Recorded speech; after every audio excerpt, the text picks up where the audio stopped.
Zazavavy kely 12 taona sy ny zandrany no noentin'ny mpamily bajaji ankeriny any amin'ny toerana izay mangingina sy toerana izay tsy tokony andehan'izy ireo akory. Raha toa ka andeha any Ambondrona no fanarahana tamin'ilay mpamily bajaji izay hamonjy ny toeram-pianarana ireto ankizy ireto. Kinandro noentin'ilay mpamily bajaji ny rifatra tany Amborofia.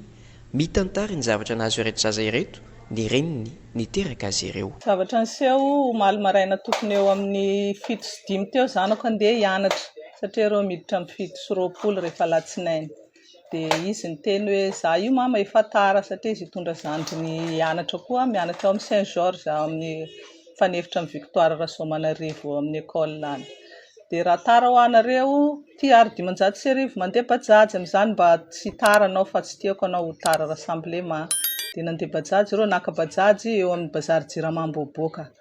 Dia lasa ireo nandeha bajaji izy. Araka ny fitantarana rehefa tonga amin'ny Mazavahoila io mivily mianatsinanana andeha Ampambabe iny moa makany amin'ny Victoire Rasoamanarivo. Tsy nivily le bajaji fa nahitsy amin'ny lalany Amboroviny. Dia niteny le zanako hoe karatsika tsy mivily. Dia bajaji niteny aloha aritsika mivily fa ilefa hiala embouteillage. Dia nahitsy foana ireo nahazo ny savony ery fitiavana iny gagagaga zanako iny. Nety le bajaji nandeha mafy le tôbily le bajaji. Dia nahitsy foana ireo. Dia nahazo amin'ny potomènty, nahazo amin'ny akolany satria zany le repérazony zanako iny. Andesinao enga zay ty bajaji. Andao foana fa tiky lalana. Nivily amin'ny croisement Jam Hôtely.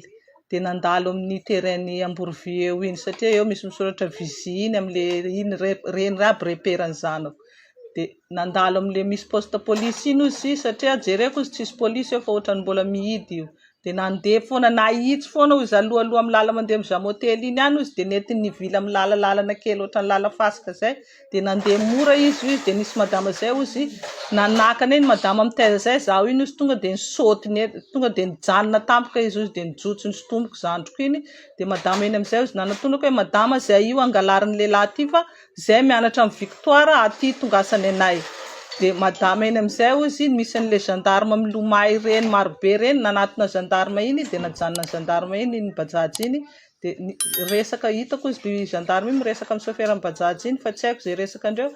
Dia lasa foana amin'izay izy bajaji iny dia zaho izy niteny amin'ny gendarme hoe karaha nalefanareo reo. Nareo mandehana foana fa efa tsy manino. Dia iny madama iny no nanatitra anay izy dia napiditra anay anatin'ny bus dia zay amin'izay nandeha nody. Zaza tokony firy taona teo ilay zanako? Zaza 12 taona dia 9 taona le raika vavy. Dia tonga tantrano le zanako tokotokony eo amin'ny 7 mahery eo. Tonga dia migogogogo nitomany izy nitolona nakagaga be moka za. Dia hoe naninona anao saika maty zay mama dia izy amin'izay nitantara dia zay mianako moa niara nigogogogo nitomany teo satria za tena nangovitra be nieritreritra zavatra saika azo zanako iny.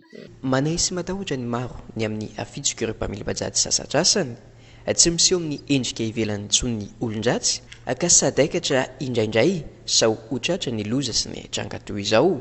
Ny fijerena ny laran'ny bajaji izay andehanana ihany no anisan'ny vahaolana sy ahafana ihany koa mikarika ireo olon-dratsy raha toa ka misy ny fihetsika tsy mendrika izay ataon'ireo mpamily bajaji. Entonary dia manentana ny tsirairay avy mialohan'ny andeha amin'ireny bajaji ireny mba hijery ny larana izay andehanana.